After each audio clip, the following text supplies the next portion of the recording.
واتهاي أن تضباط كان برامجكم سيدان هرب إيدين كل شيء وكقيمة بدنيا هي تضباط يدي هرب واحد ليا بدونتان وحنا عنده إنه مقال كل هرب إذا نشاهد واحد لكن تضباط كان إيو برامج كإجل شو إيو تيفي RTN أيات كداون دونتان واتهاي مقال كي ينكهر لعناه بالهرتا عن إير إن كداوسيو داوشوا نكس santahay Iglan Saalax waxaynu ku guda jirnaa barnaamijka Iglan Show waxa toddobaadkan uu idin ka imanaya magaalada Burco toddobaadkan waxa igu martiya injineer Bashiir Yuusuf Jaamac oo kamid ah aqoon-yahanka gobolka Togdheer injineer marka hore ku soo dhawo barnaamijka Iglan Show waan dhawahay walaal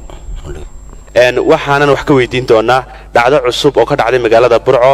dhacdadaas oo ah afar qoys oo markaasi oo yagleelay oo afartuba ay gacantooda ay markaasi ku dhiseen qoyskii ugu dambeeyay arrinkaasi sidoo ku dhacay واتهاي مقال كان ومقال تضباط كان عاد أقيم بدن وحن هاد علنيها دليل برامج يورياش إنه كلا سجن هرجيس إيو مجال برعة سومالي لان محمد السعيد جحنوق أيام مقال كانوا صاد وبيس ذو كلنا وحسوف دودية أو كقيب وإن كقاطي حسن مال ليدر أو يسقونه كوسجن مجال هرجيس إيو محمد سعيد جحنوق وحن ليه أدبان كوجم هاد علنيها برامج قيمها بدن أيام صاد يارسي واتهاي هذا برامج كان أيام ربعينا إدين شرحه وحيتاي nin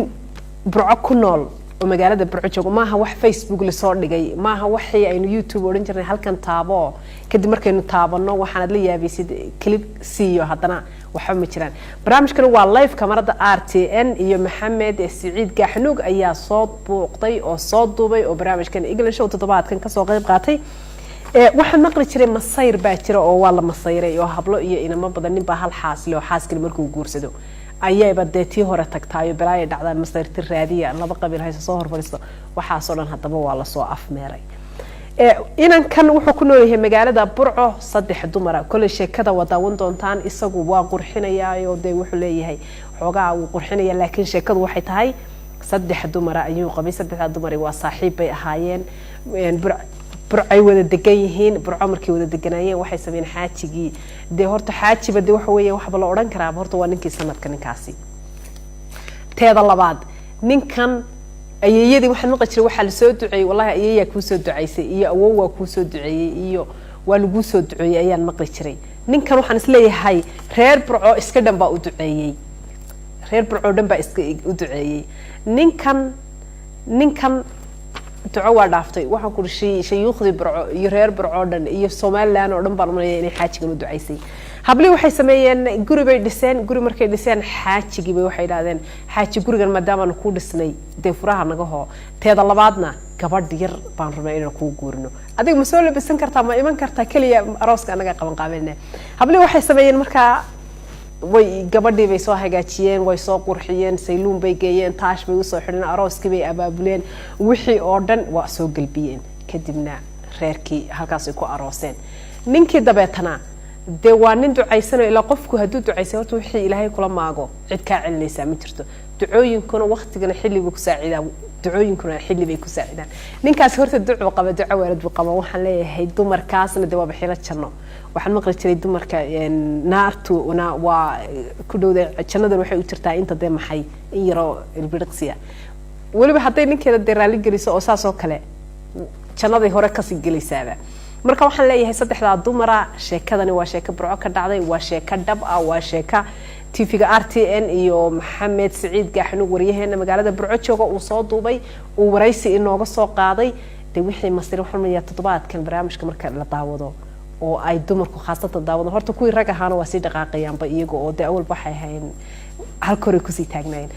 dumarkiina way ku qudar qaadan doonaan reero badan oo ku dumay masayr iyo isqa qabsasho iyo ku dumay ayaa ku qoos qaadanaya waxaan leeyahay ninkaas iyo xaasaskiisa ilaahay ha barakeeyo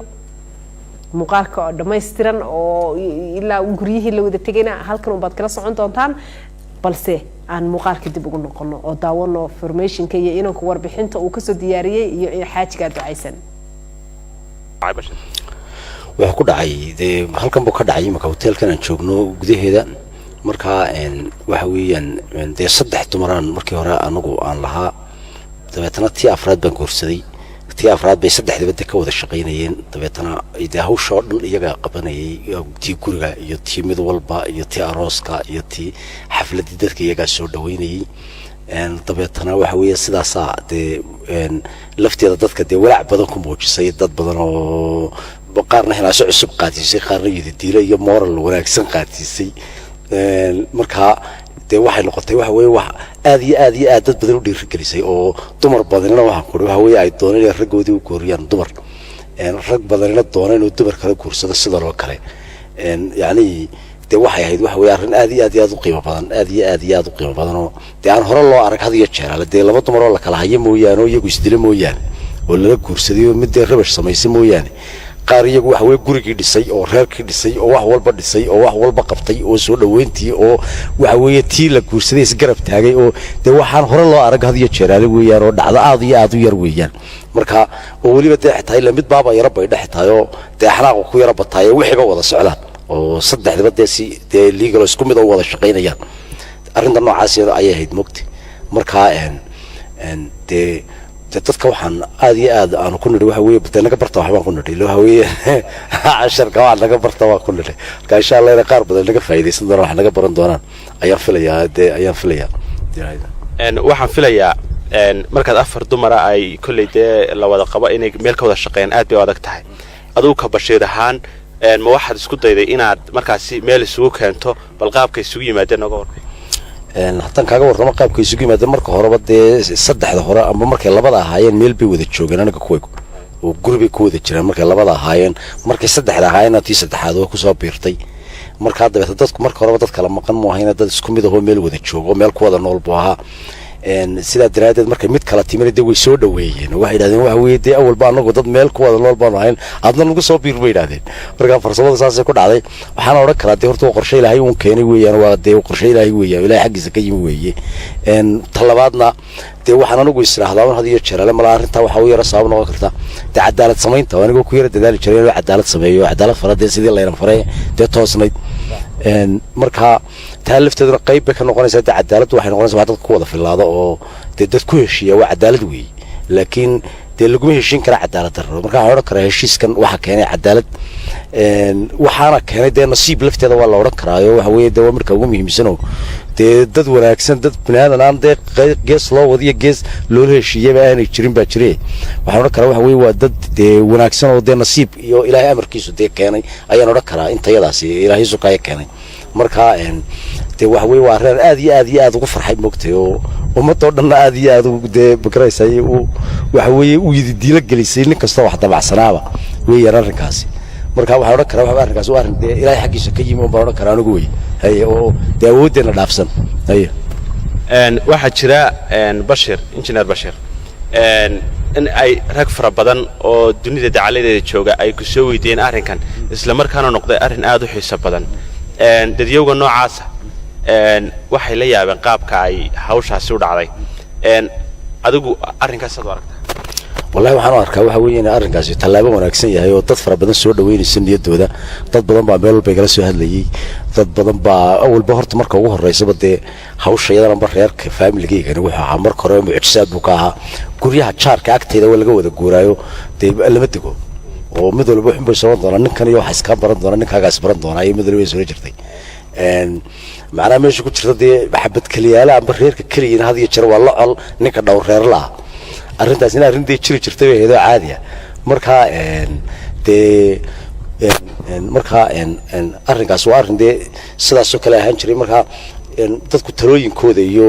arrimadooda iyo qof waliba inuu sidan oo kale yeelo iyo arrinkan inuu wanaagsan yahay iyo cid walba iyo hambalyadu ciidday ka badatay dadka asxaabtaydan oo kale dee dhammaantood qaar baa waxay leeyihiin waxaanu samaynaynaa islaamaha iyagaanu soo kaxaynaynaa oo waxaynu wada tegaynaa islaamaha iyagaanu soo kaxayna waxaan wada tegaynaa bal maalinta toddobabaxa maalintii hore haddaanu kaag joogsan kari weynay dee habeenkii arooskii toddobabaxaanu isku kaag sawiraynaa annana bal sidii yani dee bal islaamaha iyaga uga suurta gasho in annana nala shaqeeyaan islaamaha iyaga sida uga suurta gasho in annana nala shaqeeyaan markaa dee kolley waxa weeyaan hawshan dee hawl sahlan maaha oo dee wax halis ku aweeyay xagga dumarka iyo xagga miyirkoodaba laakiin dee qofkii ilaahay dariiqa wanaagsan dee waafajiyaa kolley waxaan u maleeyaa way sakhirmaysaa insha allah marka waxaan odhan karaa waxa weeye waa dad dariiqa wanaagsan ilaahay waafajiyey asxaabtuna aad iyo aad ugu farxday dadkuna aad iyo aad mid waliba rag iyo dumarba dee in yar mooye intooda badan mid waliba arrin uu xiiseeyay bay noqotay way maqaalfadaas oo kale wax loo dhigaa aanay jirin dadku dee yeesho ayaan wax loo dhigaaba jirin daawadayaal waxaa halkaasi inagu soo dhammaaday barnaamijkii English Show بسم الله سبحان الله وحن مقجر لنا وحي لا ياب وحي لا سبحان الله والله ترى سبحان الله ولا عسبون انت عبد قول واتهي دي هرت مقالك waa daawateen oo waad aragteen ninkan wax weeyaan in ilaahay u duceeyay oo malaa'iktu u duceysay oo intaba u duceysay nin dumar sheekadina waa bal soo ogaaday waxa bal hal qof lama hayn karaba bariyay hore markay dadka xataa iska baday dad isqabeen nin iyo naag xataa markay isu kaansanayeen happy bay isku haan jireen teeda labaad in yar haday is sii shukaansadaan waa haday is sii guursadaan happy bay isku haan hadda maxaa la guursadaa mid kale shukaansiga kaliya horta lagu heshiin kar waayo oo ragina xataa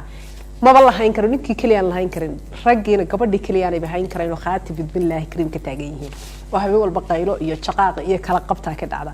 ninkana afar xaas mid kale ninkan ilaahay ha barakeeyo horta maskaxdiisu waa maskax weyn oo ballaaran sababtoo ah isagoo afar dhageysanaya afar dacwadood iyo afar maxay tahay mashruuc oo kala nooc oo midba dacwad horta ilaahay maskaxdiisa maanka ninkan ha u barakeeyo dumarkana waxaan leeyahay dee tallaabada aad qaadeen horta dad badan bay dee ku dhalinaysaa iyo colaad badarkaas ka abuurteenba sidoo kale isna waxaan leeyahay ninkaasi wallahi billahi tala arta waliba dee ninka waa qurxinayay isagu gurigi baa loo dhisay gabadha loo soo aroosay shoppingka loo keenay wax walba waxa leeyahay xaaja adigu dhigayso ma iman kartaa kaliya arooska ma ka soo qayb gali kartaaba waana ka uu ka soo qayb galay waxa kaaga sii daran dumarka marka ay ama de xaasaska markay arkaan nin laba xaas ninkooda la saaxiibo xina la ma ninkan no ninkan reerka ma fiicna inaga raxaafada inaga rabaa yaani ninkan labada xaas maalin guriga tigay maalin la arkine kala fogeeyo kala cararsiya ku afar oo aroosayana waaba sheeko cusub oo dhacday sheekada saa daawaneyseen maaha sheeko malawaala iyo sheeko malayacni iyo sheeko qosala iyo sheeko Facebook la dhigay iyo sheeko website lagu qoray waa sheeko xaqiiqa oo gacanta lagu hayo oo saas loo soo duubay TV-ga RTN markaas maxamed Saciid Gaxnuug uu soo duubay waxaan leeyahay aad u mahadsan tahay ninkan waxaan leeyahay ilaahay ku barakeeyo faamiliyadaada balse dadkii hablihii dee maalin walba kala hayoy kala qabtooy dagaalay ninkii naag bush kaansaday telefoon dadka ugu badan hadda bariyahan dambena arinta ugu badan waxay tahay telefonkii baaba la baarayaaba inta maanta number ay ku soo wacday yaa ku soo wacay numberkan muxuu ahaa kan maan aqoonay muxuu ahaa numberkan kale ma dad cusub ayna soo galay hadda dib u garaaco eeg oo waxa tiraahday codkay maqashaxda ma halo ha walaal maxaad iga rabtay nin weyn oo dhan oo waxaad arkaysaa telefoon leeyahay dib garaaca oo numberkan waa iga dambeeyay haya codkana faraha walaal maxaad iga rabtay ma walaal waxbaan ka rabay haatan ku aaminay يعني أرنتها صار مرة يسهل كيف اللي كيري أفر حاس وإلهي بركي أو نكى واراسي أو جوري ودسي أو دتو أسروي أو مرحب بيسي حاتي حتى غير ذا لقى إلى عليه وحلي العظيم حاط بعض ذكريه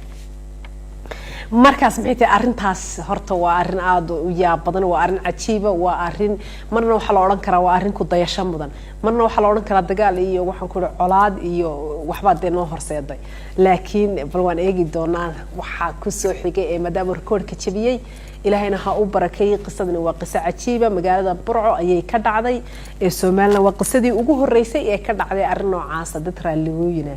كل واحد دمع دريمي كرا إنه ننكو ونو وناكسية هاي ونو وناكسن وباوح الله سمين كراي نين ده صواد الحرة تقرقدة قرقدة يا وحصمين إياه وحول الله ما سمين كرا مركز